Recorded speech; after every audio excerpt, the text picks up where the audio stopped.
চট্টগ্রাম বিশ্ববিদ্যালয় শিক্ষার্থীদের সাথে দফায় দফায় সংঘর্ষ হয়েছে স্থানীয়দের। প্রভিসি ও প্রক্টর সহ আহত হয়েছেন শতাধিক। পরিস্থিতি নিয়ন্ত্রণে ক্যাম্পাস ও আশপাশের এলাকায় আগামীকাল রাত 12টা পর্যন্ত জারি করা হয়েছে 144 ধারা। স্থগিত করা হয়েছে সব বিভাগের ক্লাস পরীক্ষা। চট্টগ্রাম বিশ্ববিদ্যালয়ের 2 নম্বর গেট এলাকায় স্থানীয়দের সাথে শিক্ষার্থীদের সংঘর্ষের এই চিত্র রোববার দুপুরের। ইটপাটকেল, লাঠিসোঁটা, রামদা নিয়ে মুখোমুখি এমন সংঘাতে রণক্ষেত্রে পরিণত হয় পুরো এলাকা। দুপক্ষের ধাওয়া পাল্টা ধাওয়া চলে কয়েক ঘন্টা ধরে।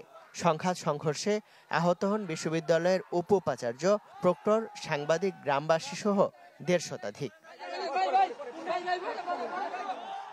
আমরা বর্তমান প্রশাসনকে আমরা আমাদের এই প্রক্রিয়ার বাড়ি যারা আছে আমরা মনে করছি এই দায় তাদের মাথায় নিয়ে তাদেরকে দ্রুততম সময়ে সরে যেতে হবে এবং যারা দোষী আছে তাদেরকে অতি দ্রুত শাস্তির আওতায় আনতে হবে। বিশ্ববিদ্যালয়ের শিক্ষার্থীরা, নারী শিক্ষার্থীরা অবরুদ্ধ হয়ে আছে। এখনো পর্যন্ত তারা কোনো বিশ্ববিদ্যালয় প্রশাসন কোনো ধরনের কোনো কার্যকর পদক্ষেপ নিতে ব্যর্থ হয়েছে। আজকের দিনের মতো সময় যেতে আমরা পুলিশ পাই নাই, আমরা আগামীতে পুলিশ চাই না। আমাদের ক্যাম্পাসে পুলিশ দরকার নাই, আমাদের পুলিশ লাগবে না। রাতের সংঘর্ষের পর সকাল থেকে ক্যাম্পাস ছিল থমথমে। হামলার প্রতিবাদে ঘটনাস্থলে অবস্থান নিয়ে বিক্ষোভ করেন শিক্ষার্থীরা।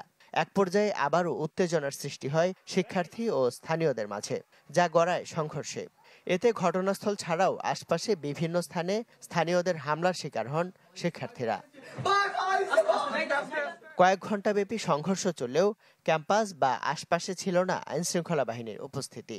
পরে বিকাল 4টার দিকে পুলিশ, সেনাবাহিনী ও র্যাবের যৌথ বাহিনী উপস্থিত হলে শিক্ষার্থীদের তোপের মুখে পড়ে।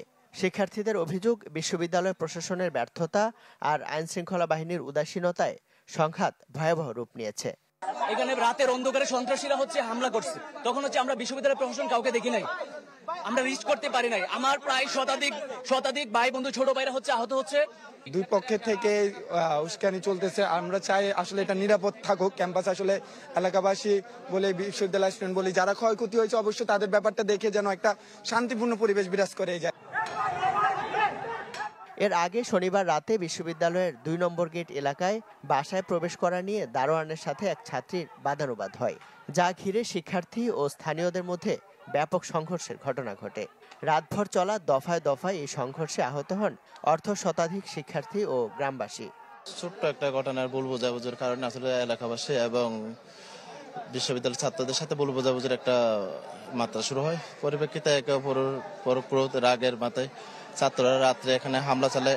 দুটা সমস্যাকে আমরা কিভাবে সমাধান করা যায়, শিক্ষার্থীদের নিরাপত্তা এবং যে এখানে যে অনেকগুলো ঘটনা আসছে যে কেউ ফায়দা লুটছে কিনা, অনেক সন্ত্রাসী কার্যক্রম যদি হয়ে থাকে সেগুলোর আমরা ব্যবস্থা গ্রহণ করে আমরা সমস্যাটার সমাধান করতে চাই। রাতের সংঘর্ষে আহতদের মধ্যে 40 জনকে আনা হয় চট্টগ্রাম মেডিকেলে। এর মধ্যে 35 জন প্রাথমিক চিকিৎসা নিয়ে চলে গেলেও কয়েকজন চিকিৎসাধীন। এক পর্যায়ে ওরা ধারালো ছুরি ব্যবহার করে আমাদেরকে আঘাত করা শুরু করে এবং ওদের হাতে লাঠি এবং ইট পাটকেল মারতে থাকে। আমাদের অনেক ভাই ব্রাদার ওইখানে মাথা ফেটে যায়, আমার পায়ে ফ্র্যাকচার হয়ে যায়। সংঘর্ষের ঘটনায় রোববার ক্যাম্পাসে কোনো ধরনের ক্লাস পরীক্ষা হয়নি। পরবর্তী অপ্রীতিকর পরিস্থিতি এড়াতে সোমবার মধ্যরাত পর্যন্ত ক্যাম্পাস ও আশপাশের এলাকায় 144 ধারা জারি করে প্রশাসন। ইমদাদুল হক, চ্যানেল 24, চট্টগ্রাম।